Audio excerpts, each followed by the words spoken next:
I added some dried cranberries, no sugar added. And then the star of our show, the roasted chestnuts, I cut them up and I added them as well. Then we have Lily's salted caramel bar.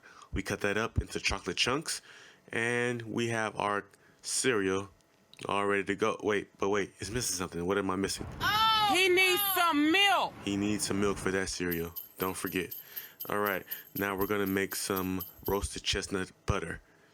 Now be patient with this because if you don't have a sharp blade, it's gonna take a while. For this recipe, you can use this kind of butter. You can use any butter you like, peanut butter or any kind of nut butter, seed butter you like to make these cookies. Just remember they are gluten free, no flour in them. So, and your gluten free friends and family will thank you if you make this for them because it's delicious. I use turbinado sugar because it helps with the texture. It just makes the texture very, very good.